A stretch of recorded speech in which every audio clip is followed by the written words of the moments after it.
ദൈവനാമം മഹത്വപ്പെടുമാറാകട്ടെ. May the name of the Lord be once again glorified. ദൈവവചനം ചിന്തിക്കാനോ അത് പറയാനായിട്ടുള്ള പ്രാപ്തിയോ കഴിവോ എനിക്ക് ഇല്ല. I am not an eloquent speaker or I am not a person well versed over there. എങ്കിലും ദൈവാത്മാവ് എനിക്ക് നൽകിയ ശരിയായ ഒരു ചിന്ത നിങ്ങളുമായിട്ട് ഷെയർ ചെയ്യാനായിട്ട് ഞാൻ ആഗ്രഹിക്കുന്നു. But the Lord has given me a thought and I would like to share it with you by the Spirit which has enlightened my heart. അതിനാധാരമായിട്ട് നമുക്കൊരു വേദഭാഗം വായിക്കാം. Shall we read a portion in connection with that? എബ്രായർക്ക് എഴുതിയ ലേഖനം 6-ാം അധ്യായം അതിൻ്റെ 19-ാം വാക്യം. Hebrews, the epistle of Hebrews chapter 6 and verse 19. ആ പ്രത്യാശ നമുക്ക് ആത്മാവിൻ്റെ ഒരു നങ്കൂരം തന്നെ, അത് നിശ്ചയവും സ്ഥിരവും തിരശ്ശീലയ്ക്കകത്തേക്ക് കടക്കുന്നതുമാകുന്നു. Which we have as an anchor of the soul, a hope both sure and steadfast, and entering into that which is within the veil. നാം പ്രാർത്ഥിക്കുകയും പാടുകയും ഒക്കെ ചെയ്തപ്പോൾ നാം ഒരു കാര്യം പ്രത്യേകം നാം ഓർക്കുകയുണ്ടായി. നമ്മുടെ കർത്താവ് അവൻ്റെ വചനങ്ങൾ മാറ്റമില്ലാത്തതാണ്, അവൻ്റെ വാക്കുകൾ അത് വിശ്വസ്തമാണ്. മാറ്റമില്ലാത്ത ഒരു കർത്താവ് ഉള്ളതാണെന്ന് നമ്മൾ പാടുകയും നാം പ്രാർത്ഥിക്കുമ്പോഴും നമ്മൾ ഓർക്കുകയുണ്ടായി നമുക്ക് കാണുവാൻ സാധിക്കുന്നു. As we were praying and as we were singing, we recognized the Lord is faithful, His word doesn't change, His word is steadfast, we remembered. നമുക്കറിയാം നാം ഇപ്പോൾ ആയിരിക്കുന്നത് വലിയൊരു വിപത്തിൻ്റെയും യുദ്ധഭീതിയുടെയും അവസ്ഥയിലൂടെ നാം കടന്നു പോകുന്നു. നാം ഓരോരുത്തരും ആ വലിയ ഭീതിയിലൂടെ നാം ഈ കാലഘട്ടങ്ങളിലായിരിക്കുന്നു നമുക്ക് കാണുവാൻ സാധിക്കുന്നുണ്ട്. We understand we are in the midst of a war and turmoil and we see how this is a very serious moments of life for us. ഞാൻ ചിന്തിച്ചതും ആ കാര്യം തന്നെയാണ്, anchored in a shifting world.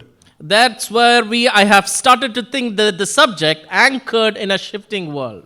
അതായത് നാം മാറിക്കൊണ്ടിരിക്കുന്ന ഈ ലോക സാഹചര്യത്തിൽ നിശ്ചയവും സ്ഥിരവുമായ ആത്മാവിൻ്റെ ഒരു നങ്കൂരം, അതിനെക്കുറിച്ചാണ് ഞാൻ ഇന്ന് ചിന്തിച്ചു വന്നിരുന്നത്. In this consistently changing patterns of this world and shifting seasons, how can we be an anchor in this world over here?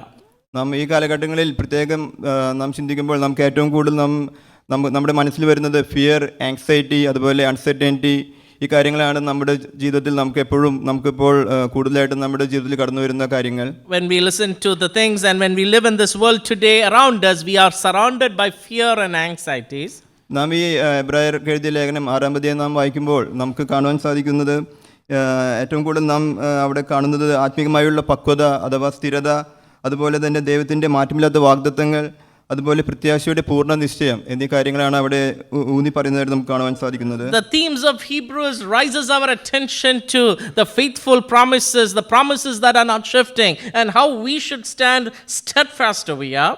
നമുക്കറിയാം ഒരു കപ്പലിൻ്റെ നങ്കൂരം, അതിൻ്റെ പ്രവർത്തനം നമുക്കറിയാം. അത് കപ്പലിനെ സ്ഥിരമായി പിടിച്ചു നിർത്തുന്നു. അത് വലിയ തിരമാലകളും വലിയ കാറ്റും കോളും വരുമ്പോൾ ആ നങ്കൂരം ആ കപ്പലിനെ പിടിച്ചു നിർത്തുന്നതായിട്ട് നമുക്ക് കാണുവാൻ സാധിക്കുന്നുണ്ട്. We understand the function of an anchor. How does it stabilize the ship amidst storm or amidst sea changing winds over there? How it makes it steadfast or steady over there? അതുപോലെ തന്നെയാണ് ക്രിസ്തുവിലുള്ള പ്രത്യാശയും നമ്മുടെ ഹൃദയത്തെയും ചിന്തകളെയും സ്ഥിരമാക്കുന്നതെന്ന് കാണുവാൻ സാധിക്കുന്നു. In that same manner, we should look to with the promises of God, the hope that Christ is given to us. We should prepare ourselves with this steadfastness. ഈ വാക്യത്തോടുള്ള ബന്ധത്തിൽ 5 കാര്യങ്ങളാണ് ഞാൻ ചിന്തിക്കാനായിട്ട് ആഗ്രഹിക്കുന്നത്. Along with this verse, I would like to draw your attention to 5 things over there. അതിൽ ഒന്നാമത്തെ കാര്യം നമുക്ക് കാണുവാൻ സാധിക്കും, the world is shifting but our God does not change. We see exactly as mentioned, the world changes but God stays same over there. ലോകത്തിൽ പലവിധമായിട്ടുള്ള പ്രതികൂല സാഹചര്യങ്ങൾ നമ്മുടെ ജീവിതത്തിൽ കടന്നു വരാം. നാം ഇപ്പോൾ ആയിരിക്കുന്നത് പോലെയും അല്ലാത്ത വിധത്തിലും പലവിധമായുള്ള പ്രതികൂലമായ സാഹചര്യങ്ങളും പലവിധത്തിലുള്ള നമുക്ക് വിഷമകരമായുള്ള സാഹചര്യങ്ങളും കടന്നു വരാം. എന്നാൽ നമ്മെ വിളിച്ചവൻ അവൻ മാറ്റമില്ലാത്തവനാണെന്ന് നമുക്ക് കാണുവാൻ സാധിക്കുന്നുണ്ട്. We see things change and problems come against us, but the Lord who has called us, He is same yesterday, today and forever. എബ്രായർക്ക് എഴുതിയ ലേഖനം 13-ാം അധ്യായം അതിൻ്റെ 8-ാം വാക്യത്തിൽ നാം ഇങ്ങനെ വായിക്കുന്നു. We see that idea comes from Hebrews 13 verse 8 over there. യേശുക്രിസ്തു ഇന്നലെയും ഇന്നും എന്നേക്കും അനന്യൻ തന്നെ. He is the same yesterday, today and forever. അപ്രതീക്ഷിതമായ പല സാഹചര്യങ്ങൾ നമ്മുടെ ജീവിതത്തിൽ കടന്നു വരുമ്പോഴും നമ്മുടെ ജീവിതത്തിൽ പല രീതിയിലുള്ള നാം ചിന്തിക്കാത്ത, നാം പ്രതീക്ഷിക്കാത്ത പല രീതിയിലുള്ള സാഹചര്യങ്ങൾ കടന്നു വരുവാൻ സാധ്യതയുണ്ട്. There are times unexpected situation rises against us and we might face challenges to encounter them. നാം കാണുന്നുണ്ട് കർത്താവിൻ്റെ ശിഷ്യന്മാർ ആ പടകിലായിരുന്നപ്പോൾ ആ തിരമാലയുടെ ആ അവസ്ഥയിൽ അവർ കൂടുതലായിട്ട് ശ്രദ്ധ കേന്ദ്രീകരിക്കുന്നതും അതുപോലെ തന്നെ ആ തിരമാലയുടെ മുകളിൽ നിൽക്കുന്നവനെ അവർ മറന്നു പോകുന്നതും നമുക്ക് കാണുവാൻ സാധിക്കുന്നുണ്ട്. We see the disciples in that storm, how they saw with their eyes only the bigger storm over there, but they failed to see the bigger God amongst them over there. അതിന് മുകളിൽ നിൽക്കുന്ന കർത്താവിനെ അവർ ശ്രദ്ധിക്കാതെ ആ തിരമാലയിൽ അവരുടെ ശ്രദ്ധ കേന്ദ്രീകരിക്കുന്നതായിട്ട് നമുക്ക് കാണാൻ സാധിക്കുന്നു. Their focus came towards the storm rather than the one who stands above the storm over there. എന്നാൽ തിരുവചനം നമ്മെ ഓർമ്മിപ്പിക്കുന്നത് കർത്താവിൻ്റെ വാഗ്ദത്തങ്ങൾ അതൊരിക്കലും മാറ്റമില്ലാത്തതാണ്. അവൻ വിശ്വസ്തനായ ദൈവമാണ്, അവൻ സ്ഥിരതയുള്ള ദൈവമാണ് എന്ന് നമുക്ക് കാണാൻ സാധിക്കുന്നു. In this moment we should remember the word of God stands true and steady for us, and he is a faithful God who makes it successful for our lives over there. രണ്ടാമതായിട്ട് നമുക്ക് കാണുവാൻ സാധിക്കും Secondly, God of safety and peace in a stormy world. God of safety and peace in a stormy world. അതായത് ആടിയുലയുന്ന ഈ ലോകത്തിൽ യഹോവ നമ്മുടെ അഭയസ്ഥാനമാണ്, അവൻ നമ്മുടെ ശരണമാണ്, അവൻ നമ്മുടെ കോട്ടയാണ്, ശൈലമാണ് എന്ന് നമുക്ക് കാണുവാൻ സാധിക്കുന്നുണ്ട്. In this world where things are unstable as it shifts with the world winds over there is God who is a firm refuge and fortress for us. നമുക്കൊരു വേദഭാഗം വായിക്കാം. Shall we read a portion? സങ്കീർത്തനങ്ങൾ 46-ന്റെ 1-2 വാക്യങ്ങൾ വായിക്കാം. Psalm 46 verse 1 and 2.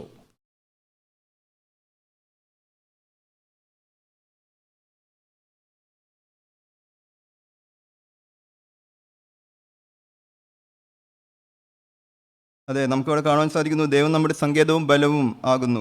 God is our refuge and strength. അവൻ കഷ്ടങ്ങളിൽ ഏറ്റവും അടുത്ത തുണയായിരിക്കുന്നു. A very present help in trouble.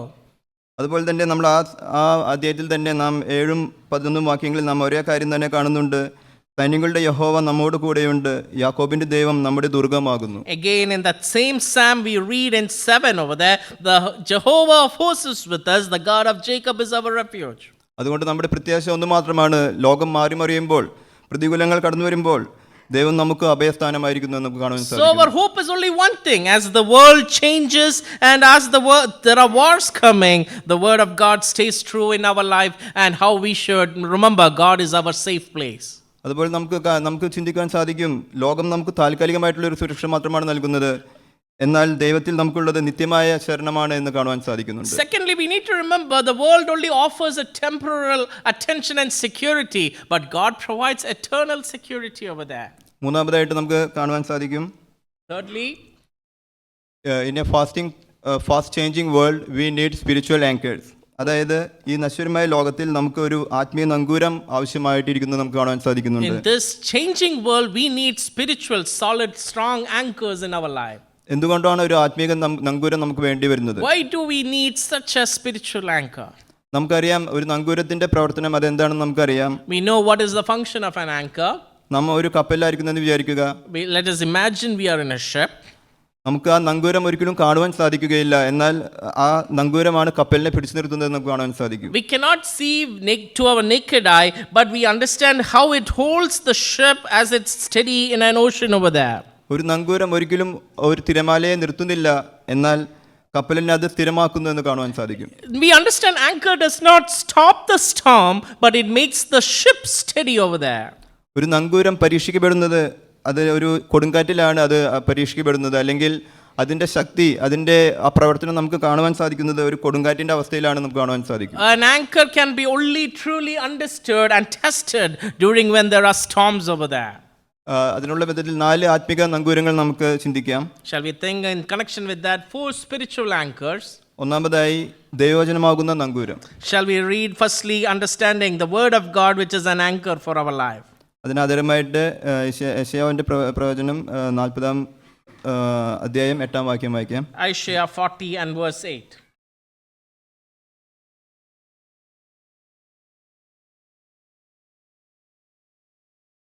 അതെ, ഈ ലോകത്തിലുള്ള പല കാര്യങ്ങളും മാറും, എന്നാലും നമ്മുടെ ദൈവത്തിന്റെ വചനം അത് സ്ഥിരമായിട്ടിരിക്കുന്നു എന്ന് കാണാൻ സാധിക്കുന്നു. The grass wither, the flower faded, but the word of God shall stand forever. Things will change, but God's word stands forever. അതുകൊണ്ട് ദൈവവചനമാകുന്ന നങ്കൂരം നാം മുറുകെ പിടിക്കേണ്ടത് ആവശ്യമാണെന്ന് കാണുവാൻ സാധിക്കും. So we need to hold very strongly the word of God, which is our number 1 spiritual anchor. രണ്ടാമതായി പ്രാർത്ഥനയാകുന്ന നങ്കൂരം. Secondly, we need to understand and hold on to that anchor, which is prayer. അതിനായിട്ട് ഒരു വേദഭാഗം വായിക്കാം. ഫിലിപ്പിയർക്ക് എഴുതിയ ലേഖനം 4-ാം അധ്യായം 6-7 വാക്യങ്ങൾ. Philippians chapter 4, verse 6 and 7.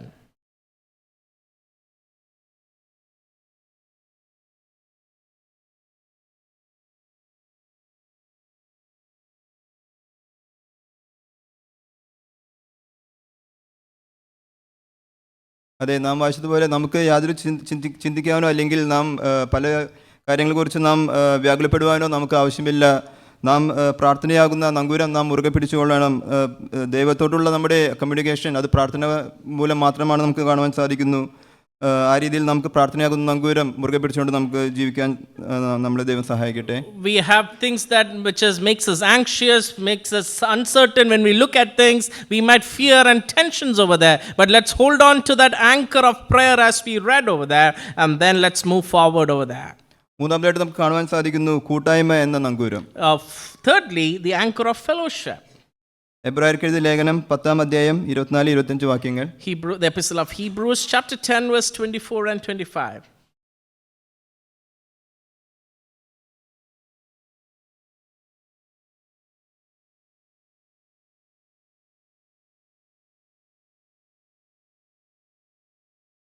അതെ, നാൾ അടുക്കുന്നതെന്ന് കാണുന്തോറും നാം അധികമായിട്ട് ചെയ്യേണ്ട ഒരു കാര്യമാണ്. നാം പലപ്പോഴും അടിയനുള്ള ബന്ധത്തിലും പലപ്പോഴും സാധിക്കാതെ പോകുന്ന കാര്യമാണ് ഈ കൂട്ടായ്മ എന്നുള്ള കാര്യം. നാം പലപ്പോഴും അത് ലാഘവമായിട്ട് നാം ചിന്തിക്കുന്ന ഒരു കാര്യമാണ്. The fellowship is an important element in a Christian gathering to improve forward, because the days are coming closer. How we need to prepare ourselves, encouraging one another and going forward, not forgetting the assembly gathering over here. കർത്താവിലുള്ള ആത്മീയ സ്ഥിരത അത് നിലനിർത്തുവാൻ നമുക്ക് കൂട്ടായ്മ വളരെയധികം അനിവാര്യമാണ് എന്ന് നമുക്ക് കാണുവാൻ സാധിക്കുന്നുണ്ട്. In order to be steady in that relationship with Christ, the fellowship and understanding of the assembly gathering is an important element in a Christian. കൂട്ടായ്മയിൽ നിന്ന് നാം അകന്നു പോകുമ്പോൾ നാം ദൈവത്തിൽ നിന്നും അകന്നു പോകുന്നു കാണുവാൻ സാധിക്കുന്നു. When we are backsliding and moving away from a fellowship, we understand we are also moving away from the relationship with God. നാലാമതായിട്ട് നമുക്ക് കാണുവാൻ സാധിക്കുന്നു, നാം ആദ്യം പ്രാരംഭത്തിൽ വായിച്ച അതേ വാക്യം, എബ്രായർക്ക് എഴുതിയ ലേഖനം 6-ാം അധ്യായം 19-ാം വാക്യം, പ്രത്യാശയാകുന്ന നങ്കൂരം. There we understand the fourth thing, the anchor of hope, as we read in the beginning, Hebrews 6 and verse 19. അതെ, ആ കർത്താവിലുള്ള പ്രത്യാശ ആകുന്ന ആ നങ്കൂരം അത് നാം മുറുകെ പിടിച്ചുകൊള്ളണം എന്ന് ദൈവവചനം നമ്മെ ഓർമ്മിപ്പിക്കുന്നു. The Lord reminds us again from this portion how we need to hold on to that anchor of hope over there. നാലാമതായിട്ട് നമുക്ക് ചിന്തിക്കാം, we are called to shine, not to shake. The Lord reminds us again over here, we are called to shine, not to shake. അതെ, അന്ധകാരം നിറഞ്ഞ ഈ ലോകത്തിൽ നാം പ്രകാശിക്കാനാണ് വിളിക്കപ്പെട്ടിരിക്കുന്നത് നമുക്ക് കാണുവാൻ സാധിക്കുന്നു. In this time or in this world of darkness, the Lord has called us to shine forward. യെശയ്യാവിന്റെ പുസ്തകം 60-ാം അധ്യായം അതിന്റെ 1-2 വാക്യങ്ങൾ വായിക്കാം. Shall we read 2 verses from Isaiah chapter 60, and that's verses 1 and 2.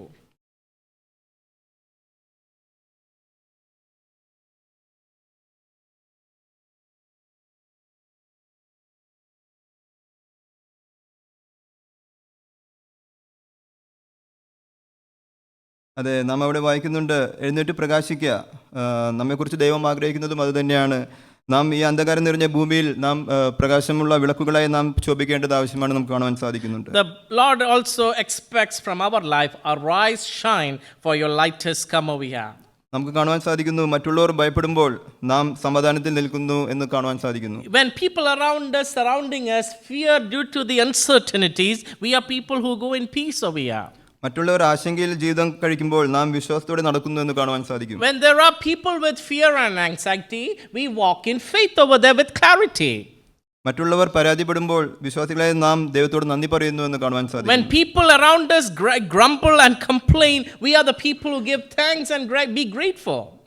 പലവിധമായ പ്രതിസന്ധികളോടെ കടന്നു പോകുമ്പോൾ മറ്റുള്ളവർ നിരാശപ്പെടുന്നു എന്ന് കാണുവാൻ സാധിക്കുന്നു, എന്നാൽ നാം പ്രത്യാശയുള്ളവരായി തീരുന്നു എന്ന് കാണുവാൻ സാധിക്കും. When people are living in hopelessness, we are people who live in hope over there.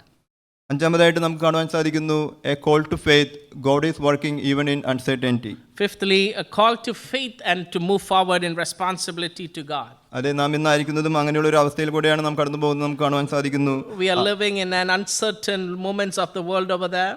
ആ അനിശ്ചിതത്വത്തിലും ദൈവം പ്രവർത്തിച്ചുകൊണ്ടിരിക്കുന്നു എന്ന് കാണുവാൻ സാധിക്കുന്നു. But God is working even in these uncertain days of the year.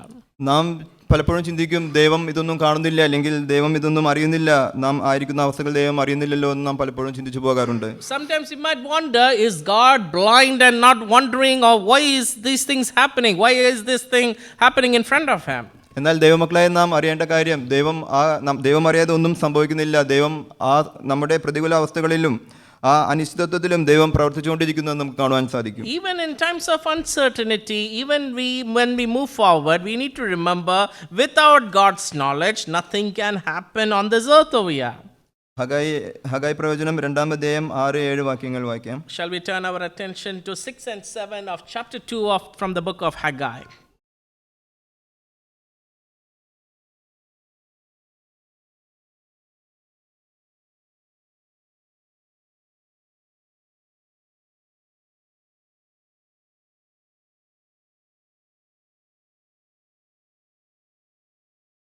അതെ, നാം അവിടെ വായിക്കുന്നുണ്ട്, ഞാൻ ഈ ആലയത്തെ മഹത്വപൂർണ്ണമാക്കുമെന്ന് സൈനികളുടെ യഹോവ അരുളി ചെയ്യുന്നു. The Lord says over there, I will fill this house with glory, says Jehovah of hosts. അതുപോലെ നാം അഞ്ചാം വാക്യത്തിന്റെ അവസാനം നാം വായിക്കുന്നു, എൻ്റെ ആത്മാവ് നിങ്ങളുടെ ഇടയിൽ വസിക്കുന്നു. The last parts of 2 verse 5, my spirit is living with you. അതെ, നമ്മുടെ ആത്മാവിന്റെ നങ്കൂരമായ കർത്താവ് നമ്മുടെ ഇടയിൽ വസിക്കുന്നു എന്ന് നമുക്ക് കാണുവാൻ സാധിക്കുന്നു. Oh, we see that anchor of hope is living amongst his people over there. ദൈവം ചിലപ്പോൾ നമ്മെ ഇളകുമാറാക്കുന്നു. Sometimes God pushes us to uncertain moments of our life. പക്ഷെ നാം ചിന്തിക്കേണ്ടത് അത് നമ്മെ നശിപ്പിക്കാനല്ല, നമ്മെ സ്ഥിരപ്പെടുത്തുവാനും ശരിയായ ദിശയിലേക്ക് നമ്മെ നയിക്കുവാനുമായിട്ടാണ് അതെന്ന് കാണുവാൻ സാധിക്കുന്നത്. But these uncertainties, as God pushes us, it is to make us more stronger over here. അത് നമ്മളെ ഓർമ്മിപ്പിക്കുന്നത് ദൈവത്തിലുള്ള ആ വിശ്വാസം നാം മുറുകെ പിടിക്കണമെന്നുള്ള കാര്യമാണ്. It reminds us how tighter we should hold on to God. അതുപോലെ നാം പ്രാർത്ഥനയിൽ നാം വളരെയധികം വിശ്വസ്തത പുലർത്തണമെന്ന് കാണുന്നു. Again a reminder how more importantly how faithful we should be in our prayer life. അതുപോലെ ദൈവത്തിന്റെ വഴിയിൽ നാം വളരെ ശ്രദ്ധയോടെ നാം നടക്കണമെന്നുള്ള കാര്യം നമ്മെ കാണിക്കുന്നു. And more than that, how firmly we need to walk carefully in the ways of God. അതുപോലെ സ്ഥിരതയോടെ നാം ദൈവസന്നിധിയിൽ നാം ആയിരിക്കണമെന്നുള്ള കാര്യം നമ്മെ ഓർമ്മിപ്പിക്കുന്നു. And more importantly, how more steadfastness we need to be firm in the ways of God. നാം ആദ്യം വായിച്ച വാക്യത്തിലേക്ക് തന്നെ നമുക്ക് കടന്നു വരാം. Shall we come back to Hebrews 6 and verse 19? ആ പ്രത്യാശ നമുക്ക് ആത്മാവിന്റെ ഒരു നങ്കൂരം തന്നെ, അത് നിശ്ചയവും സ്ഥിരവും തിരശ്ശീലയ്ക്ക് അകത്തേക്ക് കടക്കുന്നതുമാകുന്നു. Which we have as an anchor of the soul, a hope both sure and steadfast, and entering into that which is within the veil. നമുക്കറിയാം, ആ തിരശ്ശീലയെ കുറിച്ച് നാം പുറപ്പാടിന്റെ പുസ്തകത്തിൽ നാം വായിക്കുന്നുണ്ട്. പുറപ്പാടിന്റെ പുസ്തകം 26-ാം അധ്യായം വായിക്കണമെന്നില്ല, അതിന്റെ 31 മുതൽ 37 വരെയുള്ള വാക്യങ്ങളിൽ നാം ആ തിരശ്ശീലയെ കുറിച്ച് വായിക്കുന്നുണ്ട്. We read about this wheel which is a covering from the book of Deuteronomy chapter 26. Exodus. My mistake. അതിൽ അവിടെ നാം കാണുന്നുണ്ട്, ആ അതിവിശുദ്ധ സ്ഥലത്തെയും വിശുദ്ധ സ്ഥലത്തെയും തമ്മിൽ വേർപിരിക്കുന്ന ഒരു തിരശ്ശീലയായിട്ട് നമുക്കത് കാണാൻ സാധിക്കുന്നുണ്ട്. This wheel is a separation between the holy and the unholy place over there. നാം അവിടെ എബ്രായർ എഴുതിയ ലേഖനം അവസാന വാക്യത്തിൽ നാം വായിക്കുന്നു, 20-ാം വാക്യത്തിൽ നാം വായിക്കുന്നു, അവിടെ യേശു മൽക്കിസേദെക്കിന്റെ ക്രമപ്രകാരം എന്നേക്കും മഹാപുരോഹിതനായി മുൻപ് കൂട്ടി നമുക്ക് വേണ്ടി പ്രവേശിച്ചിരിക്കുന്നു. We read about the priesthood of Melchizedek in that order towards as we come to Hebrews 6 verse 20. അതെ, നാം ചിന്തിക്കുമ്പോൾ ഒരു കപ്പലിന്റെ നങ്കൂരം എന്നുള്ളത് അത് താഴേക്കാണ് അത് കടന്നു പോകുന്നത്, ആ സമുദ്രത്തിന്റെ അടിത്തട്ടിലേക്കാണ് കടന്നു പോകുന്നത് നമുക്ക് കാണാൻ സാധിക്കുന്നു. When we think about the anchor in a ship, it goes into the depths of the sea over there. എന്നാൽ നമ്മുടെ ആത്മീക നങ്കൂരം അത് മുകളിലോട്ടാണ് കടന്നു പോകുന്നതെന്ന് കാണാൻ സാധിക്കുന്നു. But we understand as we read from Hebrews 6 verse 20 how Jesus, who stands as an anchor for us, as it focuses our attention upward. അത് സ്വർഗ്ഗത്തിലേക്കാണ്, ദൈവസന്നിധിയിലേക്കാണ് അത് കടന്നു പോകുന്നതെന്ന് കാണുവാൻ സാധിക്കും. It raises our attention not to downwards on the earth, it raises our attention upward towards God and heaven. അവിടേക്ക് നമ്മൾ വായിക്കുന്നു, അവിടേക്ക് യേശു മൽക്കിസേദെക്കിന്റെ ക്രമപ്രകാരം എന്നേക്കും മഹാപുരോഹിതനായി മുൻപുകൂട്ടി നമുക്ക് വേണ്ടി പ്രവേശിച്ചിരിക്കുന്നു. That is what we understand in Hebrews 6 verse 20. As a forerunner, Jesus entered for us, having becoming a high priest forever after the order of Melchizedek. അതേ കർത്താവായ യേശു ക്രിസ്തു നമുക്ക് വേണ്ടി പിതാവിന്റെ വലത്തുഭാഗത്ത് ഇന്ന് പക്ഷപാതം ചെയ്ത് ജീവിക്കുന്നെന്ന് നമുക്ക് നാം വിശ്വസിക്കുന്നു, നാം അത് അറിയുന്നു. And we understand Jesus now stands as an intercessor, a mediator for us in front of God. യേശുവിലുള്ള ആ പ്രത്യാശയാണ് നമ്മുടെ ആത്മാവിന്റെ നങ്കൂരം എന്ന് നമുക്ക് കാണാൻ സാധിക്കും. And that anchor of hope is our hope as we move forward. അത് തകർക്കാനായിട്ട് ലോകത്തിന് അസാധ്യമാണ്. And that we understand, the world will find it difficult to even break that. ഈ നങ്കൂരം, നമ്മുടെ ആത്മാവിന്റെ ആ നങ്കൂരം, അത് സ്വർഗ്ഗത്തിൽ വസിക്കുന്ന ക്രിസ്തുവിൽ ഉറച്ചിരിക്കുന്നു എന്ന് കാണുവാൻ സാധിക്കും. We see there is a security and it is established as the anchor of hope in heaven. ജീവിതമാകുന്ന കൊടുങ്കാറ്റുകൾക്കിടയിലും തിരമാലകൾക്കിടയിലും നാം അചഞ്ചലരായിരിക്കാൻ ഇത് നമ്മെ സഹായിക്കുന്നു എന്ന് കാണുവാൻ സാധിക്കും. And this will help us in the midst of turmoil and problems, how to be more steady and steadfast in darkness and turmoil. ദാവീദ് പറയുന്നത് പോലെ, ദൈവമേ നിർമ്മലമായ ഒരു ഹൃദയം എന്നിൽ സൃഷ്ടിച്ച് സ്ഥിരമായ ഒരു ആത്മാവിനെ എന്നിൽ പുതുക്കണമേ എന്ന് നമുക്കും ഈ ദിവസം നമുക്ക് പറയാനായിട്ട് ദൈവം നമ്മെ സഹായിക്കുന്നു. There, the Lord, as David mentions over there, create in me a pure heart and change me accordingly, as we read in the prayer of David. Let us be having that. അതെ, നാം ഏത് പ്രയാസത്തിലൂടെ കടന്നു പോകുമ്പോഴും ഏത് പ്രതിസന്ധിയിലൂടെ കടന്നു പോകുമ്പോഴും നമുക്ക് പറയാനായിട്ടുള്ള ആ വലിയ കാര്യം ഇത് തന്നെയാണ്. When we go through any problem or turmoil, any problem in our life, these are the same things which we have. ആ വലിയ പ്രത്യാശ, ആ വലിയ സ്ഥിരത നമുക്ക് ആത്മാവിൽ നമുക്ക് ദൈവം തന്നിരിക്കുന്നു. ആ വലിയ നങ്കൂരം, ആ ആത്മാവിന്റെ നങ്കൂരം ദൈവം അത് കർത്താവിൽ ഉറപ്പിച്ചിരിക്കുന്നു എന്ന് നമുക്ക് കാണാൻ സാധിക്കുന്നു. We see we have a confidence in this anchor of hope, in that Spirit of God which He has gifted us, and as we can move forward. അതുകൊണ്ട് നമുക്കും ഈ പ്രതികൂലമായ അവസ്ഥകളിൽ നമുക്ക് ചിന്തിക്കാൻ സാധിക്കും, ദൈവം നമ്മെ നിലനിർത്തുന്നു. ആ ആത്മിക സ്ഥിരത നമുക്ക് ദൈവം തന്നിരിക്കുന്നു എന്നുള്ള വലിയ കാര്യം നമുക്ക് ചിന്തിക്കാൻ സാധിക്കും. Even today we can remember in this age and time how this God has graced us with this steadiness by the anchor of hope to move forward in this war and turmoil. ദൈവം മാറ്റമില്ലാത്തവനാണ്, അവൻ്റെ വാഗ്ദത്തങ്ങൾ സ്ഥിരമാണ് എന്നുള്ള വലിയ പൂർണ്ണ നിശ്ചയമാണ് നമ്മെ ഈ പ്രതികൂല സാഹചര്യങ്ങളിൽ നമ്മെ കടന്നു പോകാൻ ദൈവം സഹായിക്കുന്നത്. He is a God who does not change, and His words are true and steadfast, and these are the only things that helps us to move forward in darkness. ആ പാട്ടുകാരൻ പാടുന്നത് പോലെ, കൊടുങ്കാറ്റും തിരമാലയും പടകിൽ വന്ന് അനഞ്ഞടിച്ചാലും ആ യേശുവിലുള്ള ആ വലിയ വിശ്വാസം നമ്മെ നിലനിർത്തുന്നു എന്ന് കാണുവാൻ സാധിക്കുന്നു. The songwriter that beautifully displays in these words, even storms and any problems hit on the boat over there, I will rely and I can move forward leaning on that Jesus over there. അതുകൊണ്ട് ആ വലിയ പ്രത്യാശയിൽ നമുക്ക് നമ്മുടെ ജീവിതത്തെ നമുക്ക് ക്രമീകരിക്കാം. ആ വലിയ വിശ്വാസത്തോടെ നമുക്ക് നമ്മുടെ ആത്മജീവിതം മുന്നോട്ട് നയിക്കാം. അതിനായി ദൈവം നമ്മെ അവരെയും സഹായിക്കുമാറാകട്ടെ. Shall we put our attention of faith and focus on this Almighty God and move forward stronger in the days to come? ദൈവത്തിന്റെ വലിയ നാമം മഹത്വപ്പെടുമാറാകട്ടെ. May His name be glorified.